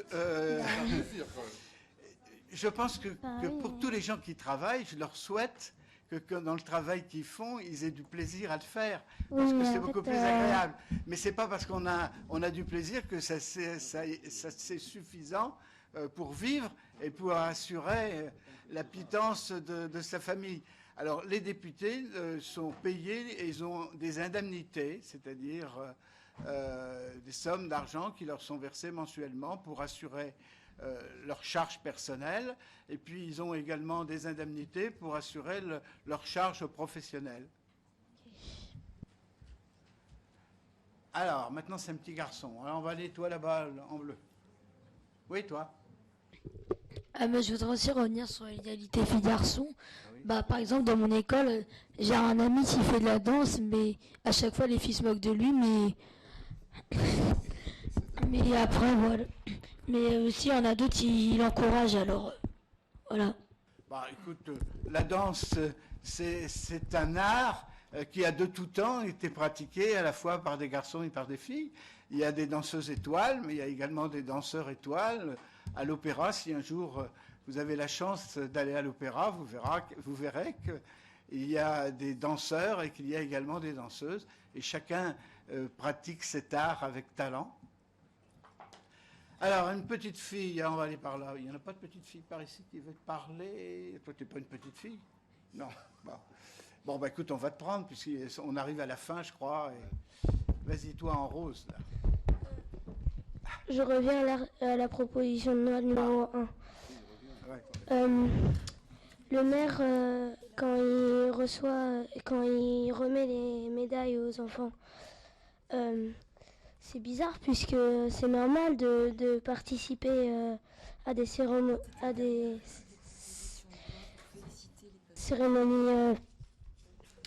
des citoyens. Oui, c'est normal, mais il y a, même dans les choses qui sont normales, on peut distinguer des actes ou des attitudes qui sont encore supérieures à la normale. Tu vois, par exemple, il est normal de rendre service, il est normal également de porter secours à un de ses camarades qui est en difficulté, mais il y en a qui sont plus courageux que d'autres pour porter secours, et il est normal qu'on les distingue par rapport aux autres. Ah, là-bas, oui, depuis longtemps tu veux parler. Est-ce que vous allez souvent à l'Assemblée nationale? Écoute, c'est mon boulot, et donc j'y vais le plus possible, et je ne suis pas, je cumule avec un autre mandat, parce que je suis vice-président d'un conseil général, qui est le conseil général du Val d'Oise, mais je consacre l'essentiel de mon temps à l'Assemblée nationale. J'y viens obligatoirement, pratiquement obligatoirement, tous les mardis et tous les mercredis systématiquement, souvent le lundi après-midi, souvent aussi le jeudi matin. Quant au vendredi et au week-end, il est plutôt consacré à mes activités locales. Mais je dois dire, l'activité du député, elle est fonction aussi de ses responsabilités. Les députés sont membres des commissions. Et donc, quand les commissions se réunissent, elles se réunissent très souvent, ils sont obligés d'être là. Et il y a également, hors des commissions officielles, il y a des commissions d'études qui sont constituées et dans lesquelles on a obligation d'être dans ces commissions-là. À ton tour. Mais vous m'arrêtez quand il faut. Pourquoi souvent les députés, ils sont pas seulement députés, ils sont maires ou d'autres travaux comme ça? Tu vois, c'est ce qu'on appelle le cumul des mandats. Il y a beaucoup de discussions actuellement sur le cumul des mandats. Faut-il ou non cumuler ou ne pas cumuler les mandats? Alors, on en est à cette situation-là pour la raison suivante. c'est que pour venir, la plus grande partie des parlementaires, qu'ils soient députés ou sénateurs, n'arrivent ici qu'après avoir eu une carrière, après avoir animé des équipes localement, soit ils ont été maires, soit ils ont été conseillers généraux ou conseillers régionaux, et après, lorsqu'ils arrivent à l'Assemblée, ils ont tendance à cumuler ces deux fonctions. Alors, je crois que, à moins que ce soit des fonctions extrêmement importantes, et c'est sur ce point qu'il y a une grande discussion, est-ce qu'on peut à la fois être maire d'une grande ville et être à l'Assemblée nationale? Est-ce qu'on peut être une grande ville et être ministre? Parce que ça, c'est aussi un truc. Et la règle actuellement est que tout le monde pense qu'il y a des fonctions qui ne peuvent pas être cumulées les unes avec les autres, parce que le temps est le même pour tout le monde. On se lève le matin, on se couche le soir, et la journée, ça ne fait que 24 heures. Et la semaine, 7 jours, c'est bien, et l'année, 365 jours, sauf les années bissextiles. Ah, oh bah ça, oui, mais je crois qu'on va être bientôt à la fin. Alors on prend les dernières questions. Une demoiselle. Comment on fait pour devenir président de l'Assemblée nationale? Ah ben, il y a plusieurs façons de l'être. Tout à l'heure, mon collègue disait que j'étais le doyen d'âge, c'est-à-dire je suis le plus vieux des députés. Et la tradition, et même la règle, je crois, veut que lors de l'installation d'une nouvelle législature, c'est-à-dire juste après les élections législatives, il y a une nouvelle assemblée qui s'installe. C'est le doyen d'âge qui préside ce qu'on appelle le bureau d'âge, qui comporte, outre le plus vieux des députés, les 6 plus jeunes députés, et que ce doyen d'âge, il est de tradition. C'est d'ailleurs le seul avantage, si on peut parler d'un avantage qu'il a lors pour sa présidence de doyen d'âge, il peut prononcer un discours. Alors, très bien d'ailleurs. Un discours dont d'ailleurs la durée n'est pas déterminée au préalable, qui pourrait durer 3 heures, 5 heures. En ce qui me concerne, ça n'a duré que 12 minutes. Voilà, donc le président doyen d'âge, il a une durée de vie en tant que président qui est extrêmement courte, parce qu'après avoir prononcé le discours, il préside la désignation du nouveau président de l'Assemblée qui est élu par l'ensemble des députés, qui est présenté par le groupe parlementaire en général le plus important en nombre, et c'est celui-là qui est élu. En ce qui me concerne, j'ai noté la candidature, il y avait 2 candidats, qui étaient Bernard Accoyer de l'UMP, qui était l'ancien président, mais l'UMP était minoritaire dans l'Assemblée nationale, et le Parti socialiste a présenté Claude Barthelone, qui était président de Seine-Saint-Denis, et qui était le représentant du groupe le plus important. Et à l'issue des votes, chacun des députés est venu déposer son bulletin dans l'urne devant le perchoir où il y avait le président et comme assesseurs les 6 plus jeunes députés. Et à l'issue de ça, il y a eu le dépouillement du scrutin et M. Barthelone, ayant eu le plus de voix, est devenu le président de l'Assemblée nationale. À ce moment-là, le rôle du doyen d'âge a été de retourner dans les rangs et de redevenir un député comme tous les autres. Voilà. Monsieur Barthelone, cet après-midi, va présider. En général, et je pense que ça se fera comme ça, il permettra à ce que vous preniez des photos tout à l'heure avec lui et avec le parent qui vous accompagne. Et puis, pour ce qui concerne les députés en titre, en général, le député senior est également présent pour la photo et photographié avec le junior en présence du président de l'Assemblée nationale. Alors moi, j'arrête quand il faut. Hein, on a le droit à 3 dernières questions. Alors on va prendre, comme il y a beaucoup de garçons, on va prendre une demoiselle. Oh, et puis, vous avez tous déjà parlé là. Lui, toi aussi, tu as parlé déjà. Hein. On n'a pas 2 garçons ou filles qui n'aient pas parlé encore?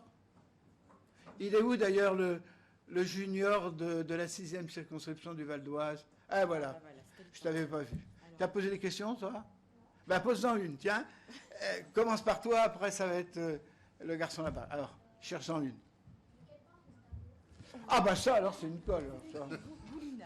Un nommé Boulina, sincèrement, c'est... Boulina. Goulina. Moi, sincèrement, je ne connais pas. Hein. Vous connaissez? Non, ça doit être une croûte, on appelle ça une croûte. C'est-à-dire un peintre qui n'est pas très connu. Vous parlez de Delacroix à l'Assemblée. Oui. Ils vont voir Delacroix. Oui, bien sûr, vous allez voir tous les toiles, tous les plafonds de Delacroix à l'Assemblée qui sont très importants. Alors, mademoiselle, et puis après, ce sera le dernier, ben, ce sera toi. Allez, puis après, on arrêtera. Mademoiselle. On peut être député à quel âge? Ah ben maintenant, on peut l'être à l'âge de la majorité. C'est nouveau, avant c'était 25 ans. 23. Ça a été 25 ans, ça a été 23, et maintenant c'est 18 ans. Ce qui fait que c'est là, il y a une députée qui est Marion Maréchal Le Pen, c'est son nom, qui a 23 ans et qui est, je crois, la plus jeune députée, je pense, de tous les temps. De tous les temps. Grâce justement à l'abaissement à 18 ans, mais ça peut aller, il peut y avoir des députés de 18 ans. Et pour la limite d'âge, il n'y en a pas. On peut y être jusqu'à tant qu'on est vivant. Mais figurez-vous, les gens sont raisonnables. Tu avais parlé de ta mère. Ma mère va avoir 101 ans dans 10 jours. Il avait dit... Et j'avais dit, si j'ai les mêmes gènes que ma maman, bah, peut-être que je serai encore là pour un certain nombre d'années. Ça, c'était pour exciter mes collègues qui n'attendent qu'une chose, qu'on s'en aille pour prendre la place. Voilà. Allez, toi. Et la dernière. Ah, c'est la dernière. Après, vous les poserez comme vous voudrez. Quand vous allez dans l'hémicycle, vous faites toujours le trajet Paris-Marseille? Enfin, Marseille-Paris? Non, non. J'habite dans le Val d'Oise, à Saint-Gratien, qui est près de Paris, 16 km de l'Assemblée nationale. Et là, c'est exceptionnel. C'est parce que justement, hier, on m'avait demandé d'aller à Marseille pour animer une réunion dans laquelle il y avait la plus jeune députée de France, qui était donc Marion Maréchal Le Pen, et le doyen pour parler comment dirais-je, des coulisses de l'Assemblée nationale, de savoir comment ça se passe, l'ambiance, voilà. Donc c'est pour ça que j'ai fait l'aller-retour pour Marseille. Je suis parti dans l'après-midi, j'ai fait ma réunion, j'ai couché à l'hôtel Ibis de la gare, et ce matin je suis revenu au train de 7h36 pour être ici, trop tard malheureusement. Voilà. Voilà, on va se quitter. On se quitte? Mais tu as beaucoup perdu parce qu'ils étaient charmants, intéressants. Non, mais je te remercie d'avoir assumé tout ça, mais... Ne dis pas leurs affaires personnelles. Alors, n'oubliez pas vos affaires personnelles. Alors là, la suite, c'est que vous aviez des points de rendez-vous. La dame va vous y conduire. Et puis moi, je vais suivre mon député junior pour voir ses parents. Oui. Hein? Oh bah oui, tu peux tout ce que tu veux. Tu peux les garder. Tu peux garder. C'est un souvenir. Ça va? Merci. À toi aussi. Ça va? Bon, bah t'en reprends une. Je t'en prie. Voilà, merci. Au revoir, monsieur le député. Bah écoutez, merci beaucoup. Merci. Désolé. Mais non, mais c'est pas fini. Hein.